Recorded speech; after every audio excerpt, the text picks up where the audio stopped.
بسم اللہ الرحمن الرحیم۔ صحیح مسلم مقدمۃ الکتاب، حدیث نمبر 0۔ شروع سب سے زیادہ رحم کرنے والے، ہمیشہ مہربانی کرنے والے اللہ کے نام سے۔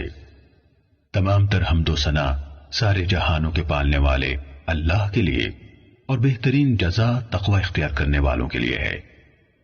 اللہ خاتم النبیین محمد صلی اللہ علیہ وآلہ وسلم پر اپنی رحمت نازل فرمائے اور تمام نبیوں اور رسولوں پر بھی۔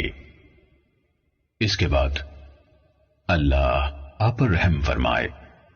بلا شبہ آپ نے اپنے پیدا کرنے والے کی توفیق سے یہ ذکر کیا ہے کہ آپ دین کے طریقوں اور احکام کے بارے میں رسول اللہ صلی اللہ علیہ وآلہ وسلم سے امت تک پہنچنے والی تمام احادیث کو ان کی منقولہ اسناد سمیت جاننا چاہتے ہیں، اور ان احادیث کو بھی جو ثواب اور عذاب، رغبت دلانے اور ڈرانے اور ان جیسی دوسری چیزوں کے بارے میں ہیں، اور اہل علم نے ایک دوسرے سے لی اور پہنچائیں۔ اللہ آپ کی رہنمائی فرمائے۔ آپ چاہتے ہیں کہ یہ تمام احادیث شمار کر کے مجموعی کی شکل میں آپ کی دسترس میں لائی جائیں۔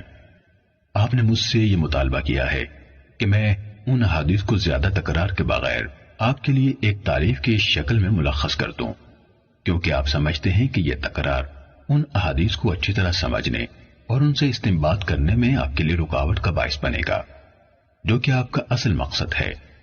اللہ آپ کو عزت دے۔ آپ نے جس چیز کا مجھ سے مطالبہ کیا ہے، جب میں نے اس کے اور اس سے حاصل ہونے والے ثمرات کے بارے میں غور و فکر کی طرف رجوع کیا تو مجھے یقین ہو گیا کہ انشاءاللہ اس کے نتائج قابل تعریف اور فوائد یقینی ہوں گے۔ اور جب آپ نے مجھ سے اس کام کی زحمت اٹھانے کا مطالبہ کیا تو مجھے یقین ہو گیا کہ اگر مجھے اس کی توفیق ملے اور اللہ کی طرف سے اس کے مکمل ہونے کا فیصلہ ہوا تو پہلا شخص جسے دوسرے لوگوں سے قبل اس سے خاص طور پر فائدہ ہوگا وہ میں خود ہوں گا۔ اس کی وجوہات اتنی زیادہ ہیں کہ ان کا ذکر طوالت کا باعث ہوگا۔ البتہ اس کا خلاصہ یہ ہے کہ ان خصوصیات کے حامل کم احادیث کو محفوظ رکھنا اور ان میں اچھی طرح مہارت حاصل کرنا انسان کے لیے کثیر احادیث کو سنبھالنے کی نسبت زیادہ آسان ہے، خصوصاً عوام میں سے ایک ایسے شخص کے لیے جو اس وقت تک ان میں سے صحیح اور ضعیف کے بارے میں بھی امتیاز نہیں کر سکتا جب تک کوئی دوسرا اسے اس فرق سے آگاہ نہ کرے۔ جب معاملہ اسی طرح ہے جیسے ہم نے بیان کیا تو کم تعداد میں صحیح احادیث چن لینا کثیر تعداد میں ضعیف احادیث کو جمع کرنے سے کہیں بہتر ہے۔ یہ بات اپنی جگہ درست ہے کہ بہت سی احادیث کو اکٹھا کرنے اور مقرر احادیث کو جمع کرنے کے بھی کچھ فوائد ہیں، خصوصاً ان لوگوں کے لیے جنہیں اس علم میں کسی قدر شعور اور اسباب و علت کی معرفت سے نوازا گیا ہے۔ اللہ کی مشیت سے ایسا انسان ان خصوصیات کی وجہ سے جو اسے عطا کی گئی ہیں کثیر احادیث کے مجموعے سے فائدہ حاصل کر سکتا ہے، لیکن جہاں تک عوام الناس کا تعلق ہے جو شعور و معرفت رکھنے والے خواص سے مختلف ہیں، وہ کم احادیث کی معرفت سے بھی عاجز ہے، تو ان کے لیے کثیر احادیث کے حصول میں کوئی فائدہ نہیں۔ پھر آپ نے جس کتاب کا مطالبہ کیا، ہم انشاءاللہ اس التزام کے ساتھ اس کی تخریج مختلف پہلوؤں سے اس کی وضاحت اور تالیف کا آغاز کرتے ہیں، جس کا میں آپ کے سامنے ذکر کرنے لگا ہوں، اور وہ یہ ہے کہ ہم ان تمام احادیث کو لیں گے جو سندن نبی اکرم صلی اللہ علیہ وآلہ وسلم سے بیان کی گئی، اور تکرار کے بغیر انہیں 3 اقسام اور بیان کرنے والے لوگوں کے 3 طبقوں کے مطابق تقسیم کریں گے، الا یہ کہ کوئی ایسا مقام آ جائے جہاں کسی حدیث کو دوبارہ ذکر کیے بغیر چارہ نہ ہو، مثلا اس میں کوئی معنی زیادہ ہو یا کوئی سند ایسی ہو جو کسی علت یا سبب کی بنا پر دوسری سند کے پہلو بپہلو آئی ہو، کیونکہ حدیث میں ایک زائد معنی جس کی ضرورت ہو ایک مکمل حدیث کے قائم مقام ہوتا ہے۔ اس لیے ایسی حدیث کو جس میں ہمارا بیان کردہ کوئی معنوی اضافہ پایا جاتا ہے دوبارہ لائے بغیر چارہ نہیں، یا جب ممکن ہوا تو ہم اس معنی کو اختصار کے ساتھ پوری حدیث سے الگ کر کے بیان کر دیں گے، لیکن بسا اوقات اسے پوری حدیث سے الگ کرنا مشکل ہوتا ہے، اور جب اس کی گنجائش نہ ہو تو اسے اصل شکل میں دوبارہ بیان کرنا زیادہ محفوظ ہوتا ہے۔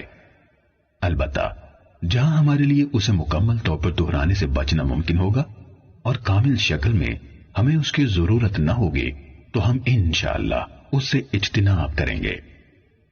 جہاں تک پہلی قسم کا تعلق ہے، اس میں ہم یہ کوشش کریں گے کہ انہی احادیث کو ترجیح دیں جو دوسری احادیث کی نسبت فنی خامیوں سے زیادہ محفوظ اور زیادہ پاک ہوں، یعنی ان کے ناقلین یعنی راوی نقل حدیث میں صحت اور ثقاہت رکھنے والے ہوں، ان کی روایت میں شدید اختلاف پایا جائے، نہ الفاظ و معنی کو بہت برے طریقے سے خلط ملط کیا گیا ہو، جس طرح کے بہت سے حدیث بیان کرنے والوں میں پایا گیا ہے، اور ان کی روایت میں یہ چیز واضح ہو چکی ہے۔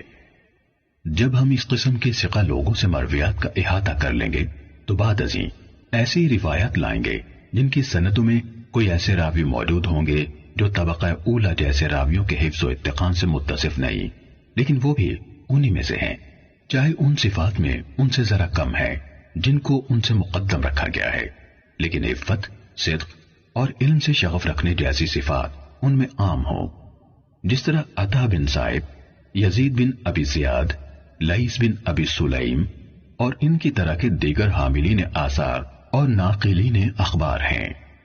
یہ حضرات اگرچہ اہل علم کے ہاں علم اور عفت جیسی صفات میں معروف ہیں، لیکن ان کے ہم عصر لوگوں میں سے بعض دیگر حضرات ایسے ہیں جو اتقان اور روایت کی صحت کے معاملے میں اپنے مقام اور مرتبے کے اعتبار سے ان سے افضل ہیں۔ اس کی وجہ یہ ہے کہ اہل علم کے ہاں یہ حفظ و اتقان ایک بہت اونچا مرتبہ اور ایک اعلیٰ ترین صفت ہے۔ آپ دیکھتے نہیں کہ ان تینوں حضرات یعنی عطا، یزید اور لیث جن کا ہم نے ابھی نام لیا، ان کا موازنہ حدیث کے حفظ و اتقان میں منصور بن معتمر، سلیمان اعمش اور اسماعیل بن ابی خالد سے کریں تو انہیں آپ ان حضرات سے خاصے فاصلے پر پائیں گے، یہ ان کے قریب بھی نہیں آ پاتے۔ ماہرین علم حدیث کو اس بارے میں کوئی شک نہیں کہ منصور، اعمش اور اسماعیل کے ہاں حفظ کی صحت اور حدیث بیان کرنے میں مہارت کی جو صفات فراواں اہل علم کو نظر آتی ہیں، ان کے نزدیک وہ عطا، یزید اور لیث کے ہاں اس طرح معروف نہیں۔ اگر آپ دیگر ہمسروں کے درمیان موازنہ کریں تو بھی یہی ماجرا سامنے آتا ہے۔ مثلا آپ ابن عون اور ایوب سختیانی کا موازنہ عوف بن ابی جمیلہ اور اشعث حمرانی سے کریں، یہ دونوں بھی اسی طرح حسن بصری اور ابن سیرین کے شاگرد ہیں جس طرح ابن عون اور ایوب ان کے شاگرد ہیں، لیکن ان دونوں اور ان دونوں کے درمیان کمال فضل اور صحت نقل کے اعتبار سے بہت بڑا فاصلہ پایا جاتا ہے۔ عوف اور اشعث بھی اگرچہ اہل علم کے ہاں صدق و امانت سے ہٹے ہوئے نہیں مانے جاتے، لیکن جہاں تک مرتبے کا تعلق ہے تو اہل علم کے ہاں حقیقت وہی ہے جو ہم نے بیان کی۔ ہم نے نام ذکر کر کے مثال اس لیے دی ہے تاکہ اس شخص کے لیے جو اہل علم کے ہاں حاملین حدیث کے درجے کے طریقے سے ناواقف ہے، یہ مثال ایسا واضح نشان ثابت ہو جس کے ذریعے سے وہ مکمل واقفیت حاصل کر لے اور اونچا درجہ رکھنے والے کو اس کے مرتبے سے گھٹائے اور نہ کم درجے والے کو اس کے مرتبے سے بڑھائے، ہر ایک کو اس کا حق دے اور اس کے مرتبے پر رکھے۔ حضرت عائشہ صدیقہ رضی اللہ تعالیٰ عنہ سے روایت بیان کی گئی، انہوں نے کہا ہمیں رسول اللہ صلی اللہ علیہ وآلہ وسلم نے حکم دیا تھا کہ ہم لوگوں کو ان کے مرتبوں پر رکھیں۔ اس کے ساتھ ہی اللہ کا حکم جو قرآن نے بیان فرمایا، ہر علم والے سے اوپر ایک علم رکھنے والا ہے۔ ہم احادیث رسول صلی اللہ علیہ وآلہ وسلم کو اپنی ذکر کردہ صورتوں کے مطابق تالیف کریں گے جو احادیث ان لوگوں سے مروی ہیں جو تمام ماہرین علم حدیث یا ان میں سے اکثر کے نزدیک متہم ہیں۔ ہم ان کی روایت سے کوئی سروکار نہ رکھیں گے، جیسے عبداللہ بن مسور، ابو جعفر مدائنی، عمر بن خالد، عبد القدوس شامی، محمد بن سعید مسلوب، غیاث بن ابراہیم، سلیمان بن عمرو نخعی اور ان جیسے دیگر لوگوں کی مرویات سے بھی جن پر وضع احادیث اور روایات سازی کے الزامات ہیں۔ اسی طرح وہ لوگ جن کی مرویات کی غالب تعداد منکر اور غلط احادیث پر مشتمل ہے، ہم ان کی احادیث سے بھی احتراز کریں گے۔ کسی حدیث بیان کرنے والے کی منکر روایت کی نشانی یہ ہے کہ جب اس کی روایت کردہ حدیث کا دوسرے اصحاب حفظ اور مقبول محدثین کی روایت سے موازنہ کیا جائے تو وہ ان کی روایت کے مخالف ہو یا ان کے ساتھ موافق نہ ہو پائے۔ جب کسی کی اکثر مرویات اس طرح کی ہوں تو وہ متروک الحدیث ہوتا ہے، اس کی روایت غیر مقبول ہوتی ہیں، یعنی اجتہاد و استنباط کے لیے استعمال نہیں ہوتی۔ اس قسم کے راویان حدیث میں عبداللہ بن محرر، یحییٰ بن ابی انیسہ، جراح بن منہال ابو عطوف، عباد بن کثیر، حسین بن عبداللہ بن زبیرہ، عمر بن صہبان اور اس طرح کے دیگر منکر روایت بیان کرنے والے لوگ شامل ہیں۔ ہم ان کی روایت کا رخ نہیں کرتے، نہ ان روایات سے کوئی سروکار ہی رکھتے ہیں، کیونکہ حدیث میں متفرد راوی کی روایت قبول کرنے کے متعلق اہل علم کا معروف مذہب اور ان کا فیصلہ یہ ہے کہ اگر وہ راوی عام طور پر اہل علم و حفظ ثقات کی موافقت کرتا ہے اور اس نے گہرائی میں جا کر ان کی موافقت کی ہے، تو ایسی صورت میں اگر وہ متفرد کوئی ایسا اضافہ بیان کرتا ہے جو اس کے دوسرے ہم مکتبوں کے ہاں نہیں ہے، تو اس کا یہ اضافہ محدثین کے ہاں قبول کیا جائے گا۔ لیکن جس حدیث بیان کرنے والے کو آپ دیکھیں کہ وہ امام زہری جیسے جلیل القدر محدث سے روایت بیان کرتا ہے، جن کے کثیر تعداد میں ایسے شاگرد ہیں جو حفاظ حدیث ہیں، ان کی اور دوسرے محدثین کی روایت کے ماہر ہیں، یا وہ ہشام بن عروہ جیسے امام التابعین سے روایت کرتا ہے، ان دونوں کی احادیث تو اہل علم کے ہاں خوب پھیلی ہوئی ہیں، وہ سب ان کی روایت میں ایک دوسرے کے ساتھ اشتراک رکھتے ہیں، اور ان دونوں کی اکثر احادیث میں ان کے شاگرد ایک دوسرے سے متفق ہیں، اور یہ شخص ان دونوں یا ان میں سے کسی ایک سے متعدد ایسی احادیث روایت کرے جن میں ان کے شاگردوں میں سے اس کے ساتھ کوئی اور شریک نہیں، تو اس جیسے لوگوں سے اس قسم کی کوئی حدیث قبول کرنا جائز نہیں۔ اللہ ہی زیادہ جاننے والا ہے۔ ہم نے حدیث اور اصحاب حدیث یعنی محدثین کے طریقہ کار کا کچھ حصہ ہر اس شخص کی توجہ کے لیے جو ان کے راستے پر چلنا چاہتا ہے اور جسے اس کی توفیق نصیب ہوتی ہے تفصیل سے بیان کر دیا ہے۔ انشاءاللہ ہم اس طریقہ کار کی مزید شرح اور وضاحت کتاب کے ان مقامات پر کریں گے جہاں معلول حدیث یعنی جن میں کوئی خفیہ علت پائی جاتی ہے کا ذکر ہوگا، یعنی جب ہم وہاں پہنچیں گے جہاں اس موضوع کی شرح اور وضاحت کا مناسب موقع ہوگا انشاءاللہ تعالی۔ اس وضاحت کے بعد اللہ آپ پر رحم فرمائے۔ ہم یہ کہنا چاہتے ہیں کہ اگر ہم نے اپنے آپ کو محدث کے منصب پر فائز کرنے والے بہت سے لوگوں کی ضعیف احادیث اور منکر روایات کے بیان کو ترک کرنے جیسے معاملات میں جن کا التزام ان کے لیے لازم تھا غلط کاروائیاں نہ دیکھی ہوتی، اور اگر انہوں نے صحیح روایات کے بیان پر اکتفا کو ترک نہ کیا ہوتا جنہیں ان ثقہ راویوں نے بیان کیا جو صدق و امانت میں معروف ہے، وہ بھی ان کے اس اعتراف کے بعد کہ جو کچھ وہ سیدھے سادے کم عقل لوگوں کے سامنے بے پرواہی سے بیان کیے جا رہے ہیں اس کا اکثر حصہ غیر مقبول ہے، ان لوگوں سے نقل کیا گیا ہے جن سے لینے پر اہل علم راضی نہیں اور جن سے روایت کرنے کو بڑے بڑے ائمہ حدیث مثلا مالک بن انس، شعبہ بن حجاج، سفیان بن عیینہ، یحییٰ بن سعید قطان، عبد الرحمن بن مہدی وغیرہم قابل مذمت سمجھتے ہیں۔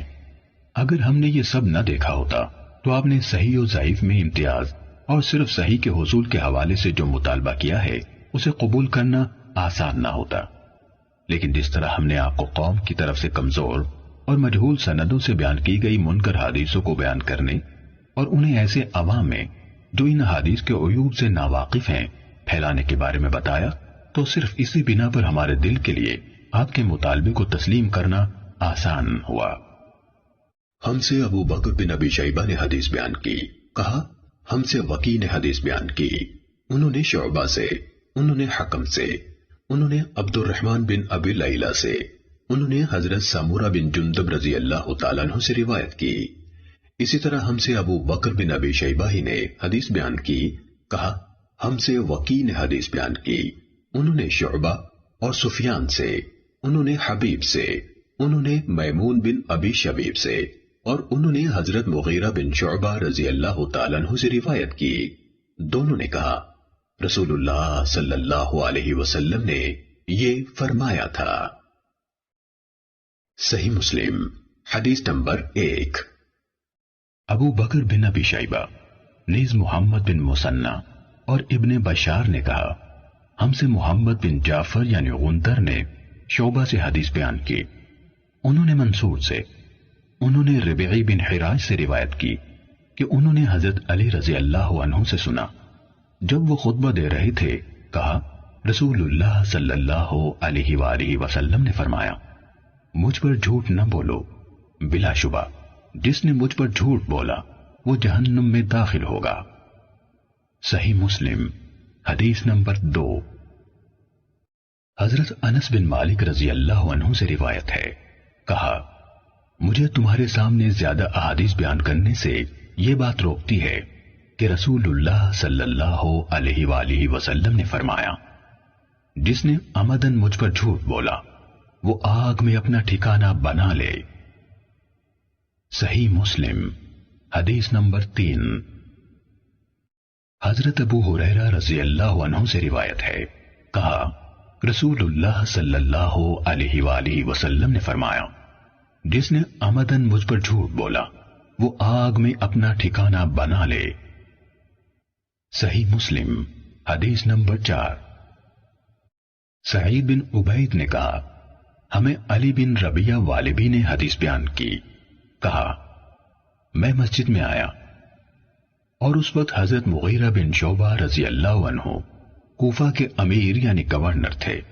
مغیرہ نے کہا میں نے رسول اللہ صلی اللہ علیہ وآلہ وسلم سے سنا، آپ فرما رہے تھے مجھ پر جھوٹ بولنا اس طرح نہیں جیسے میرے علاوہ کسی ایک عام آدمی پر جھوٹ بولنا ہے، جس نے جان بوجھ کر مجھ پر جھوٹ بولا وہ جہنم میں اپنا ٹھکانہ بنا لے۔ صحیح مسلم حدیث نمبر 5۔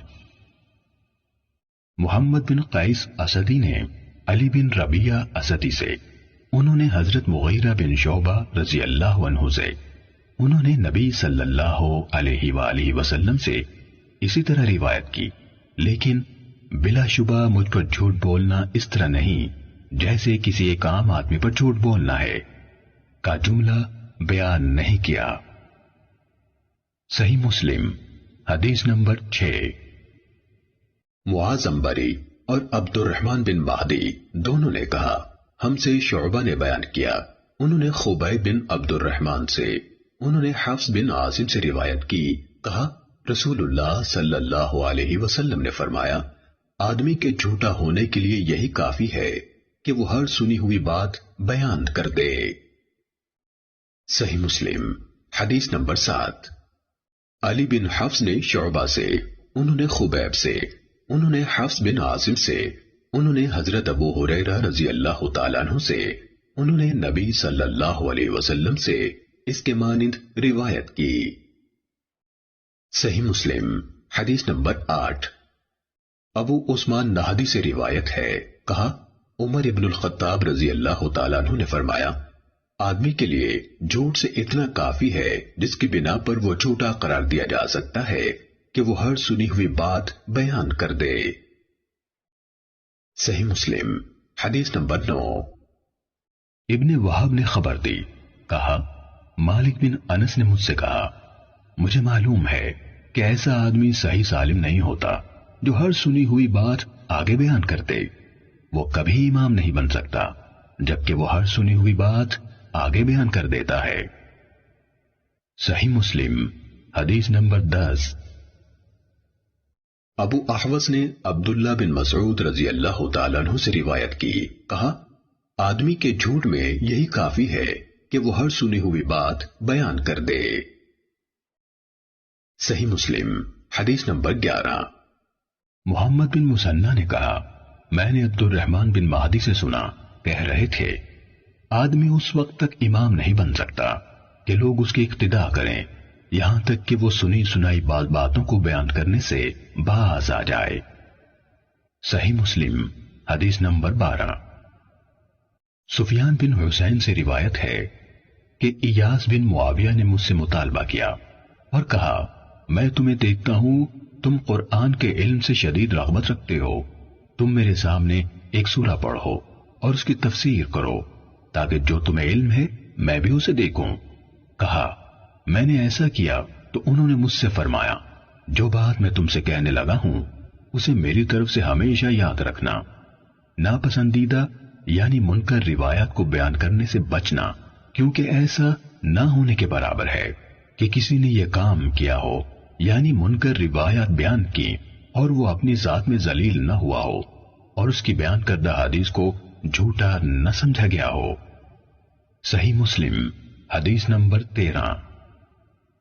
حضرت عبداللہ بن مسعود رضی اللہ تعالیٰ عنہ نے فرمایا، تم کسی قوم کے سامنے ایسی حدیث بیان نہیں کرتے جس کے صحیح مفہوم تک ان کی عقلیں نہیں پہنچ سکتی، مگر وہ ان میں سے بعض کے لیے فتنے کا موجب بن جاتی ہے۔ صحیح مسلم حدیث نمبر 14۔ ابو حانی نے ابو عثمان مسلم بن یسار سے، انہوں نے ابو ہریرہ رضی اللہ تعالیٰ عنہ سے، انہوں نے رسول اللہ صلی اللہ علیہ وسلم سے روایت کی کہ آپ نے فرمایا، میری امت کے آخری زمانے میں ایسے لوگ ہوں گے جو تمہارے سامنے ایسی حدیثیں بیان کریں گے جو تم نے سنی ہوں گی نہ تمہارے آبا نے، تم اس قماش کے لوگوں سے دور رہنا۔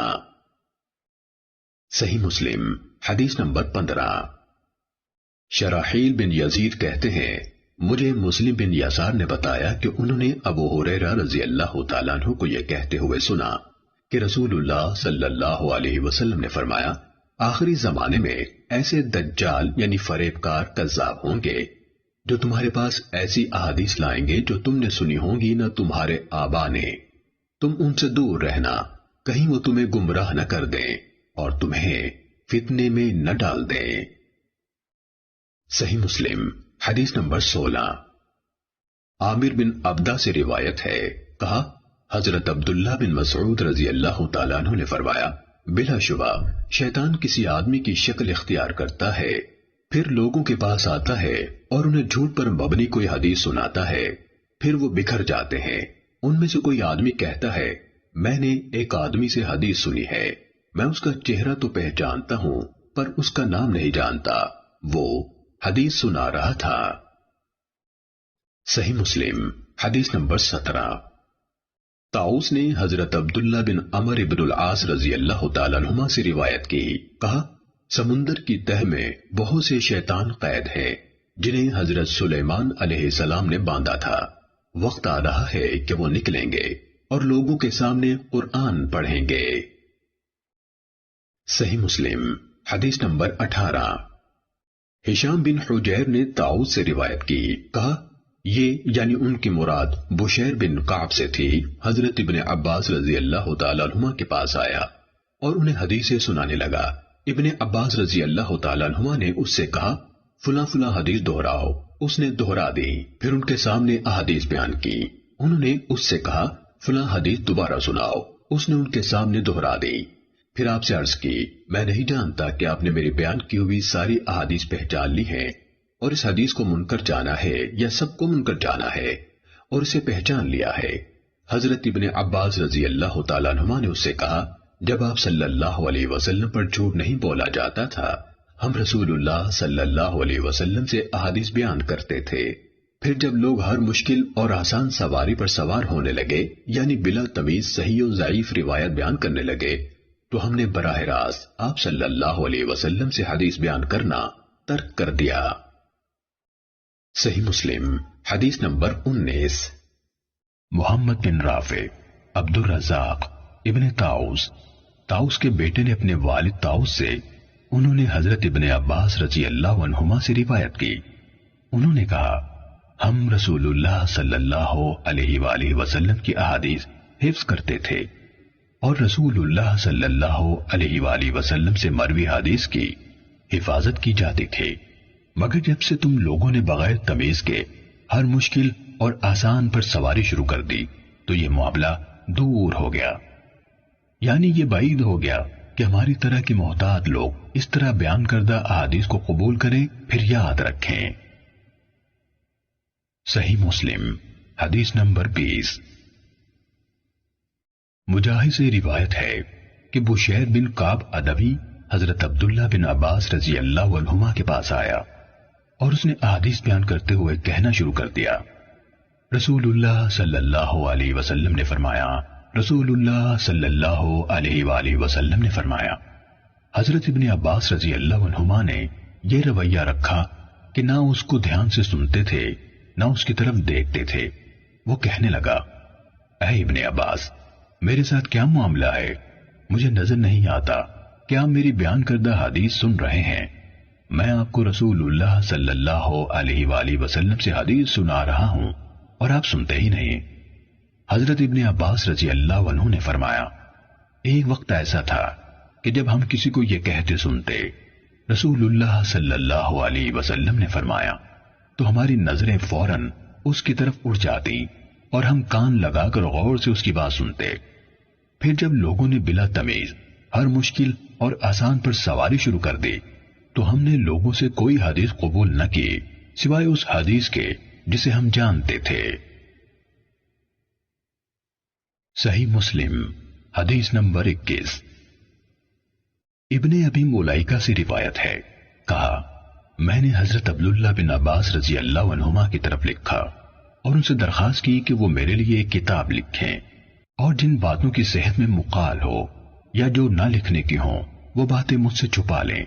انہوں نے فرمایا، لڑکا خالص احادیث کا طلبکار ہے، میں اس کے لیے حدیث سے متعلق تمام معاملات میں صحیح کا انتخاب کروں گا اور موضوع اور گھڑی ہوئی احادیث کو ہٹا دوں گا۔ کہا انہوں نے حضرت علی رضی اللہ عنہ کے فیصلے منگوائے اور ان میں سے چیزیں لکھنی شروع کی، اور یہ ہوا کہ کوئی چیز گزرتی تو فرماتے، بخدا یہ فیصلہ حضرت علی رضی اللہ عنہ نے نہیں کیا سوائے اس کے کہ خدا نخواستہ وہ گمراہ ہو گئے ہوں، جبکہ ایسا نہیں ہوا۔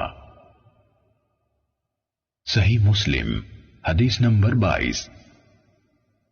عمرو ناقد سفیان بن عیینہ ہشام بن حجیر تاؤ سے روایت ہے، کہا حضرت ابن عباس رضی اللہ عنہما کے پاس ایک کتاب لائی گئی جس میں حضرت علی رضی اللہ عنہ کے فیصلے لکھے ہوئے تھے، تو انہوں نے اس قدر چھوڑ کر باقی سب کچھ مٹا دیا اور سفیان بن عیینہ نے ہاتھ جتنی لمبائی کا اشارہ کیا۔ صحیح مسلم حدیث نمبر 23۔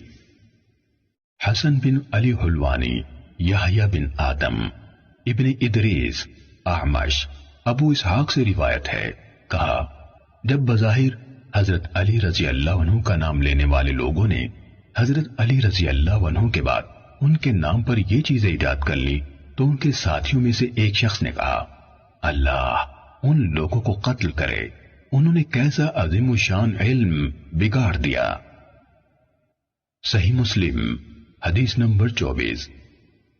علی بن خشرم ابو بکر بن عیاش نے ہمیں بتایا، کہا میں نے مغیرہ سے سنا، فرماتے تھے حضرت علی رضی اللہ عنہ سے مروی حدیث میں کسی چیز کی تصدیق نہ کی جاتی تھی سوائے اس کے جو عبداللہ بن مسعود رضی اللہ عنہ کے شاگردوں سے روایت کی گئی ہو۔ صحیح مسلم حدیث نمبر 25۔ ایک سند میں ایوب اور ہشام اور دو سندوں میں ہشام سے روایت ہے، انہوں نے محمد بن سیرین سے روایت کی، کہا یہ علم دین ہے، اس لیے اچھی طرح دیکھ لو کہ تم کن لوگوں سے اپنا دین اخذ کرتے ہو۔ صحیح مسلم حدیث نمبر 26۔ عاصم احول نے ابن سیرین سے روایت کی، کہا ابتدائی دور میں عالمان حدیث اسناد کے بارے میں کوئی سوال نہ کرتے تھے، جب فتنہ پڑ گیا تو انہوں نے کہا ہمارے سامنے اپنے رجال حدیث کے نام لو تاکہ اہل سنت کو دیکھ کر ان سے حدیث لی جائے اور اہل بدعت کو دیکھ کر ان کی حدیث قبول نہ کی جائے۔ صحیح مسلم حدیث نمبر 27۔ اوزاعی نے سلیمان بن موسیٰ سے روایت کی، انہوں نے کہا میں طاؤس رحمہ اللہ سے ملا اور ان سے کہا مجھے فلاں شخص نے اس طرح حدیث سنائی، انہوں نے کہا اگر تمہارے صاحب یعنی استاد پوری طرح قابل اعتماد ہیں تو ان سے اخذ کر لو۔ صحیح مسلم حدیث نمبر 28۔ سعید بن عبدالعزیز نے سلیمان بن موسیٰ سے روایت کی، انہوں نے کہا میں نے طاؤس رحمہ اللہ سے عرض کی فلاں نے ان الفاظ سے مجھے حدیث سنائی، انہوں نے کہا اگر تمہارے صاحب ثقاحت میں بھرپور ہیں تو ان سے اخذ کر لو۔ صحیح مسلم حدیث نمبر 29۔ عبد الرحمن بن ابی زناد نے اپنے والد سے روایت کی، کہا میں مدینے میں 100 اہل علم سے ملا جو دین میں تو محفوظ و معمون تھے لیکن ان سے حدیث اخذ نہیں کی جاتی تھی، کہا جاتا تھا یہ اس علم کے اہل نہیں۔ صحیح مسلم حدیث نمبر 30۔ مسعر سے روایت ہے، کہا میں نے سعد بن ابراہیم بن عبد الرحمن بن عوف سے سنا، کہہ رہے تھے ثقہ راویوں کے علاوہ اور کوئی شخص رسول اللہ صلی اللہ علیہ وآلہ وسلم سے حدیث بیان نہ کرے۔ صحیح مسلم حدیث نمبر 31۔ محمد بن عبداللہ بن قہزاز نے، جو مرو کے باشندوں میں سے ہیں، کہا میں نے عبدان بن عثمان سے سنا، کہہ رہے تھے میں نے عبداللہ بن مبارک رضی اللہ عنہ کو یہ کہتے ہوئے سنا، اسناد یعنی سلسلہ سند سے حدیث روایت کرنا دین میں سے ہے، اگر اسناد نہ ہوتا تو جو کوئی جو کچھ چاہتا کہہ دیتا۔ امام مسلم رحمہ اللہ نے کہا اور محمد بن عبداللہ نے کہا مجھے عباس بن ابی رزمہ نے حدیث سنائی، کہا میں نے عبداللہ بن مبارک کو یہ کہتے ہوئے سنا، ہمارے اور لوگوں کے درمیان فیصلہ کن چیز بیان کی جانے والی خبروں کے پاؤں یعنی سندیں ہیں، جن پر روایات اس طرح کھڑی ہوتی ہیں جس طرح جاندار اپنے پاؤں پر کھڑے ہوتے ہیں۔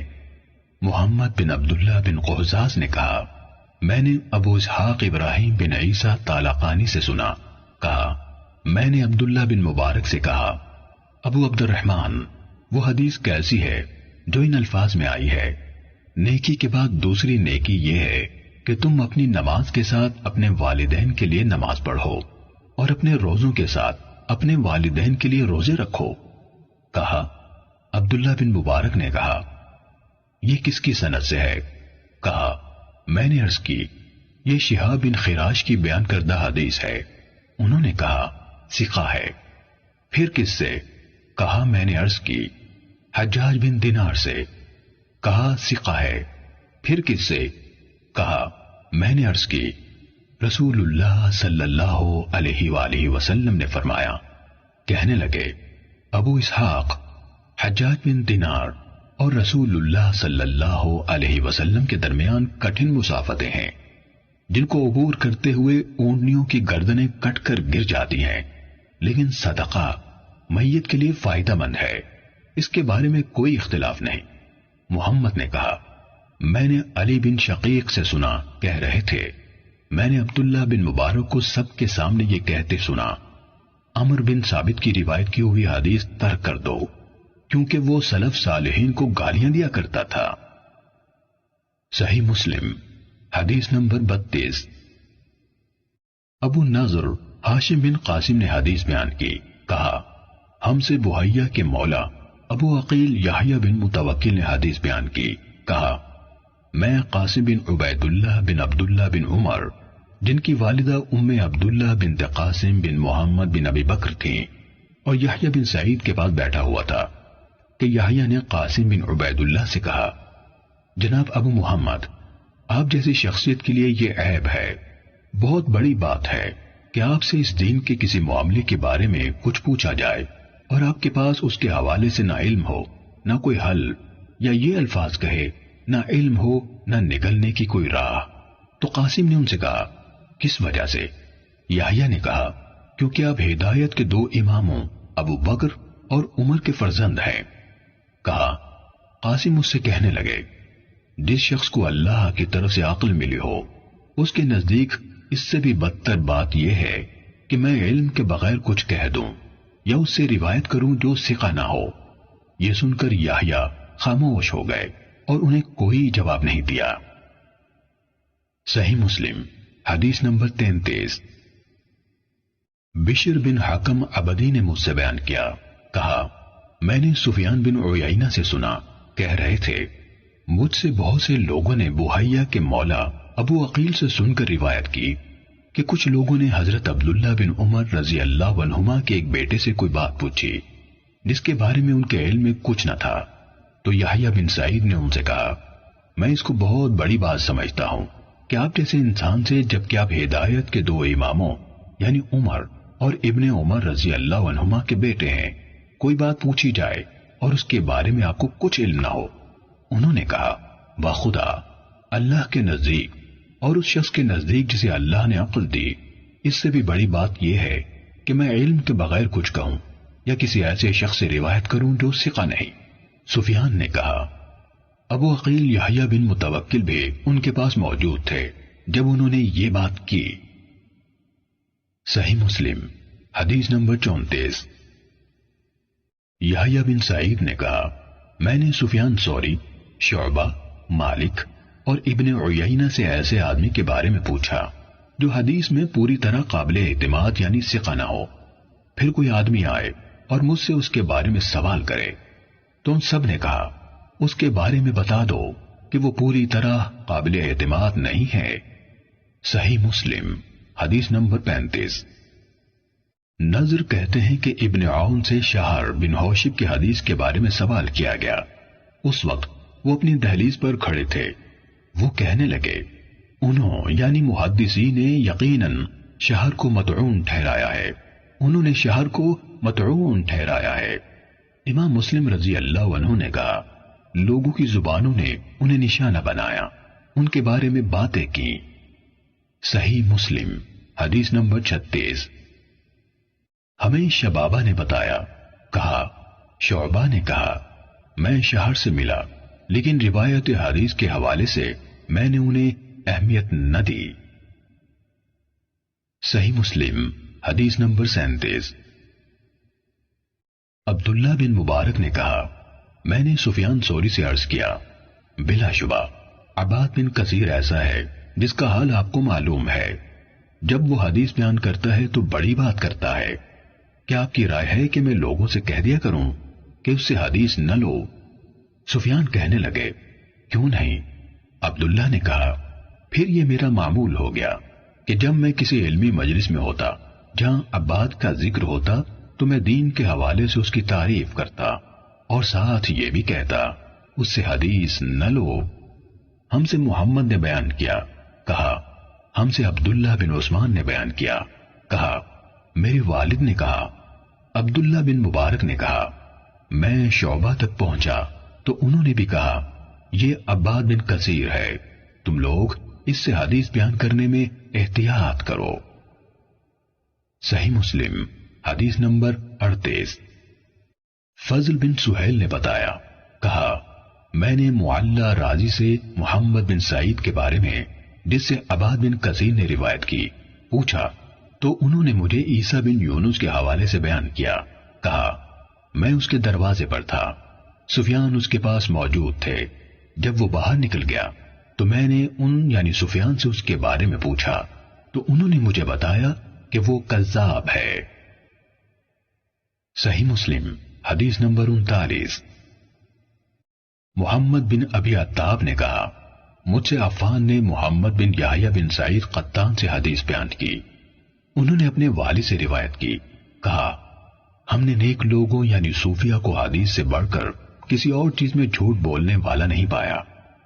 ابن ابی عتاب نے کہا میں محمد بن یحییٰ بن سعید قطان سے ملا تو اس بات کے بارے میں پوچھا، انہوں نے اپنے والد سے روایت کرتے ہوئے کہا تم اہل خیر زہد و ورع والوں کو حدیث سے زیادہ کسی اور چیز میں جھوٹا نہیں پاؤ گے۔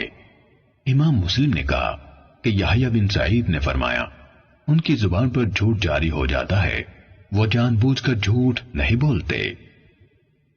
صحیح مسلم حدیث نمبر 40۔ خلیفہ بن موسیٰ نے خبر دی، کہا میں غالب بن عبید اللہ کے ہاں آیا تو اس نے مجھے لکھوانا شروع کیا، مکحول نے مجھ سے حدیث بیان کی، مکحول نے مجھ سے حدیث بیان کی، اسی اسنا میں پیشاب نے اسے مجبور کیا تو وہ اٹھ گیا۔ میں نے جو اس کی کاپی دیکھی تو اس میں اس طرح تھا، مجھے ابان نے انس سے حدیث سنائی، ابان نے فلاں سے حدیث روایت کی، اس پر میں نے اسے چھوڑ دیا اور اٹھ کھڑا ہوا۔ امام مسلم نے کہا اور میں نے حسن بن علی حلوانی سے سنا، کہہ رہے تھے میں نے عفان کی کتاب میں ابو مقدام ہشام کی وہ روایت دیکھی جو عمر بن عبدالعزیز کی حدیث ہے، اس میں تھا ہشام نے کہا مجھ سے ایک شخص نے جسے یحییٰ بن فلاں کہا جاتا تھا محمد بن کعب سے حدیث بیان کی، کہا میں نے عفان سے کہا، اہل علم کہتے ہیں ہشام نے یہ حدیث محمد بن کعب سے سنی تھی، تو وہ کہنے لگے وہ ہشام اسی حدیث کی وجہ سے فتنے میں پڑے، پہلے وہ کہا کرتے تھے مجھے یحییٰ نے محمد بن کعب سے روایت کی، بعد ازاں یہ دعویٰ کر دیا کہ انہوں نے یہ حدیث براہ راست محمد صلی اللہ علیہ وسلم سے سنی ہے۔ صحیح مسلم حدیث نمبر 41۔ مجھے محمد بن عبداللہ قہزاز نے حدیث سنائی، کہا میں نے عبداللہ بن عثمان بن جبلہ سے سنا، کہہ رہے تھے میں نے عبداللہ بن مبارک سے کہا یہ کون ہے جس سے آپ نے عبداللہ بن عمر رضی اللہ عنہما کی حدیث یعنی عید الفطر کا دن انعامات کا دن ہے روایت کی؟ کہا سلیمان بن حجاج، ان میں سے جو حدیث تم نے اپنے پاس لکھ رکھی ہیں یا میں نے تمہیں اس کی جو حدیثیں دی ہیں ان میں سے اچھی طرح نظر کرنا یعنی غور کر لینا۔ ابن قہزاز نے کہا میں نے وہب بن زمان سے سنا، وہ سفیان بن عبد المالک سے روایت کر رہے تھے۔ کہا عبداللہ یعنی ابن مبارک نے کہا میں نے ایک درہم کے برابر خون والی حدیث کے راوی روح بن غدیف کو دیکھا ہے، میں اس کے ساتھ ایک مجلس میں بیٹھا تو میں اپنے ساتھیوں سے شرم محسوس کر رہا تھا کہ وہ مجھے اس سے حدیث بیان کرنے کے ناپسندیدہ ہونے کے باوجود اس کے ساتھ بیٹھا دیکھیں، یعنی اس کی حدیث ناپسندیدگی کی وجہ سے اور اس کی روایت میں نامقبولی کی وجہ سے۔ صحیح مسلم حدیث نمبر 42۔ ابن قہزاز نے کہا میں نے وہب سے سنا، انہوں نے سفیان سے اور انہوں نے عبداللہ بن مبارک سے روایت کی۔ کہا بقیہ زبان کے سچے ہیں لیکن وہ ہر آنے جانے والے علم حدیث میں مہارت رکھنے والے اور نہ رکھنے والے ہر شخص سے حدیث لے لیتے ہیں۔ صحیح مسلم حدیث نمبر 43۔ قتیبہ بن سعید نے جریر سے، انہوں نے مغیرہ سے، انہوں نے شعبی سے روایت کی۔ کہا مجھے حارث اعور ہمدانی نے حدیث سنائی اور وہ کذاب تھا۔ صحیح مسلم حدیث نمبر 44۔ ابو عامر عبداللہ بن برات اشعری ابو اسامہ مفضل بن مغیرہ سے روایت کی۔ کہا میں نے شعبی کو کہتے ہوئے سنا، مجھ سے حارث اعور نے روایت بیان کی اور یہ کہ وہ گواہی دیتے ہیں کہ وہ یعنی حارث جھوٹوں میں سے ایک تھا۔ صحیح مسلم حدیث نمبر 45۔ قتیبہ بن سعید سے جریر، جریر سے مغیرہ نے، انہوں نے ابراہیم سے روایت کی۔ کہا علقمہ نے کہا میں نے 2 سال میں قرآن پڑھا یعنی تدبر کرتے ہوئے ختم کیا، تو حارث نے کہا قرآن آسان ہے، وہی اس سے زیادہ مشکل ہے۔ صحیح مسلم حدیث نمبر 46۔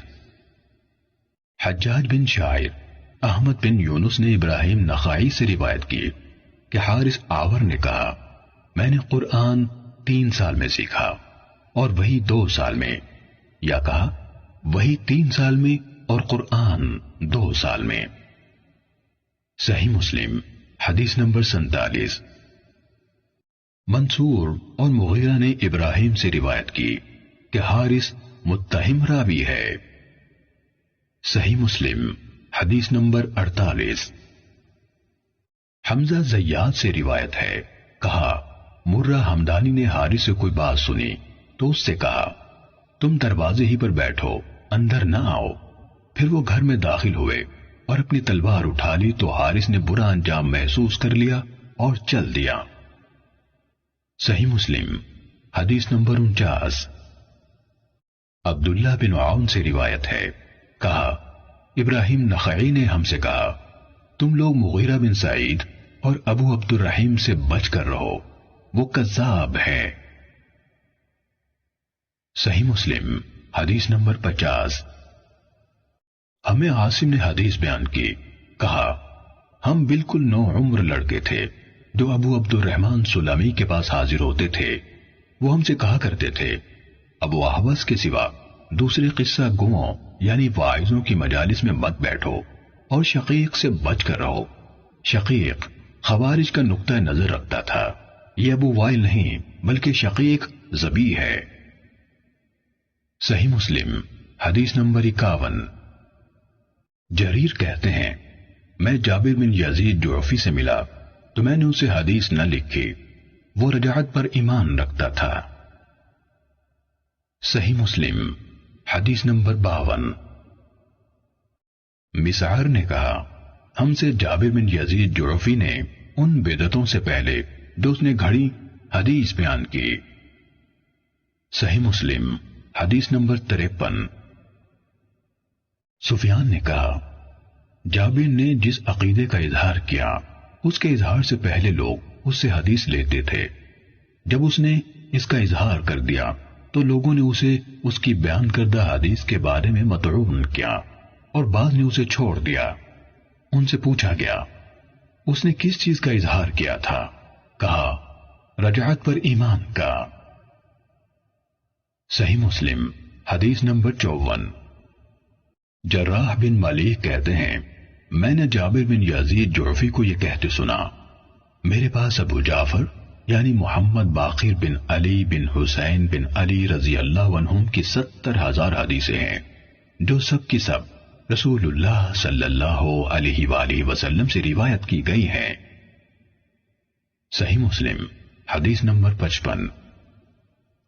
زہیر کہتے ہیں، جابر نے کہا، یا میں نے جابر بن یزید کو یہ کہتے سنا، بلا شبہ میرے پاس 50,000 حدیثیں ایسی ہیں جن میں سے میں نے کوئی حدیث بیان نہیں کی۔ پھر ایک دن اس نے ایک حدیث بیان کی اور کہا، یہ ان 50,000 حدیثوں میں سے ایک ہے۔ صحیح مسلم حدیث نمبر 56۔ سلام بن ابی مطیع کہتے ہیں، میں نے جابر جوفی کو یہ کہتے سنا، میرے پاس رسول اللہ صلی اللہ علیہ وآلہ وسلم سے روایت کردہ 50,000 حدیث ہیں۔ صحیح مسلم حدیث نمبر 57۔ سفیان بن عیینہ نے کہا، میں نے ایک آدمی سے سنا، اس نے جابر سے ارشاد ربانی فلن ابرح الارض حتى يأذن لي ابی او يحكم اللہ لی وهو خیر الحاکمین، یعنی اب میں اس زمین سے ہرگز نہ ہلوں گا یہاں تک کہ میرا باپ مجھے اجازت دے یا اللہ میرے لیے فیصلہ کر دے، اور وہ سب فیصلہ کرنے والوں سے بہتر ہے کے بارے میں سوال کیا تو جابر نے کہا، اس کی تفسیر ابھی ظاہر نہیں ہوئی۔ سفیان نے کہا، اور اس نے یہ جھوٹ بولا، تو ہم نے سفیان سے کہا، اس سے مراد اس کی کیا تھی؟ انہوں نے کہا، روافظ کہتے ہیں حضرت علی رضی اللہ عنہ بادلوں میں ہیں، ان کی اولاد میں سے جو کوئی خروج کرے گا ہم اس کے ساتھ خروج نہیں کریں گے حتیٰ کہ آسمان کی طرف سے پکارنے والا یعنی اس کی مراد علی سے ہے پکارے، یقیناً وہی پکارے گا کہ فلاں کے ساتھ مل کر خروج کرو۔ جابر کہتا تھا، یہ اس آیت کی تفسیر ہے، اور اس نے جھوٹ کہا۔ یہ آیت حضرت یوسف علیہ السلام کے بھائیوں کے بارے میں نازل ہوئی تھی۔ صحیح مسلم حدیث نمبر 58۔ سفیان سے روایت ہے، کہا، میں نے جابر کو تقریباً 30,000 حدیث بیان کرتے ہوئے سنا ہے، میں ان میں سے ایک حدیث بیان کرنا بھی حلال نہیں سمجھتا، چاہے اس کے بدلے میرے لیے اتنا اور اتنا ہو۔ امام مسلم نے کہا، میں نے ابو غسان محمد بن عامر رازی سے سنا، کہا، میں نے جریر بن عبد الحمید سے پوچھا، میں نے کہا، یہ جو حارث بن حسیرہ ہے آپ اس سے ملے ہیں؟ کہا، ہاں، لمبی خاموشی والا بوڑھا ہے، ایک بہت بڑی بات پر اصرار کرتا ہے۔ صحیح مسلم حدیث نمبر 59۔ عبد الرحمن بن مہدی نے حماد بن زید سے روایت کی، کہا، ایوب نے ایک دن ایک شخص کا ذکر کیا اور کہا، وہ کج زبان یعنی جھوٹا، تہمت تراش اور بد زبان تھا، اور دوسرے کا ذکر کیا تو کہا، وہ رقم یعنی اشیاء پر لکھی ہوئی قیمت میں اضافہ کر دیتا تھا۔ صحیح مسلم حدیث نمبر 60۔ سلیمان بن حرب نے کہا، ہمیں حماد بن زید نے بیان کیا، کہا، ایوب نے کہا، میرا ایک ہمسایہ ہے، پھر زہد و ورع میں اس کی فضیلت کا ذکر کیا، اگر وہ میرے سامنے 2 کھجوروں کے بارے میں گواہی دے تو میں اس میں بھی اس کی شہادت قابل قبول نہ سمجھوں گا۔ صحیح مسلم حدیث نمبر 61۔ معمر نے کہا، میں نے ایوب کو کبھی کسی کی پیٹھ پیچھے اسے برا کہتے نہیں سنا سوائے عبد الکریم یعنی ابو امیہ کے، انہوں نے اس کا ذکر کیا تو کہا، اللہ اس پر رحم کرے، غیر ثقہ ہے۔ اس نے مجھ سے اکریمہ سے روایت کی گئی ایک حدیث کے بارے میں سوال کیا، پھر لوگوں سے کہا، میں نے اکرمہ سے سنا ہے۔ صحیح مسلم حدیث نمبر 62۔ عفان بن مسلم نے کہا، حمام نے ہم سے بیان کیا، کہا ابو داؤد اعمہ ہمارے ہاں آیا اور یہ کہنا شروع کر دیا، ہمیں برا رضی اللہ عنہ نے حدیث سنائی اور ہمیں زید بن ارقم رضی اللہ عنہ نے حدیث بیان کی۔ ہم نے یہ بات قتادہ کو بتائی، انہوں نے کہا اس نے جھوٹ بولا، اس نے ان سے نہیں سنا، وہ تو ایک منگتا تھا، انسانوں کی بےخونی کرنے والے طاعون کے دوران میں لوگوں کے سامنے ہاتھ پھیلاتا پھرتا تھا۔ صحیح مسلم حدیث نمبر 63۔ یزید بن ہارون نے کہا، ہمیں حمام نے خبر دی کہ ابو داؤد اعمہ قتادہ کے ہاں آیا۔ جب وہ کھڑا ہوا اور چلا گیا تو لوگوں نے کہا اسے یہ زام ہے کہ اس نے 18 بدری صحابہ سے ملاقات کی۔ اس پر قتادہ کہنے لگے، طاعون کی وبا عام سے پہلے یہ ایک منگتا تھا، اس کا علم حدیث ایسی کسی چیز سے کوئی سروکار نہ تھا، وہ اس بارے میں بات تک نہ کرتا تھا۔ بخدا نہ حسن بصری نے کبھی کسی بدری سے بلا واسطہ حدیث ہمیں سنائی، نہ سعید بن مسیب نے ایک سعد بن مالک رضی اللہ عنہ کے سوا کسی اور بدری سے براہ راست سنی ہوئی کوئی حدیث سنائی۔ صحیح مسلم حدیث نمبر 64۔ جریر نے رقبہ بن مسقلہ بن عبداللہ عبدی کوفی رحمہ اللہ، جو جلیل القدر تابعی ہیں، ان سے روایت کی کہ ابو جعفر عبداللہ بن مسعود بن عون بن جعفر بن ابی طالب ہاشمی مدائنی حدیث گھڑا کرتا تھا، سچائی یا حکمت پر مبنی کلام پیش کرتا۔ وہ کلام رسول اللہ صلی اللہ علیہ وآلہ وسلم کے فرامین میں سے نہ ہوتا تھا، لیکن اسے وہ رسول اللہ صلی اللہ علیہ وسلم سے روایت کرتا تھا۔ صحیح مسلم۔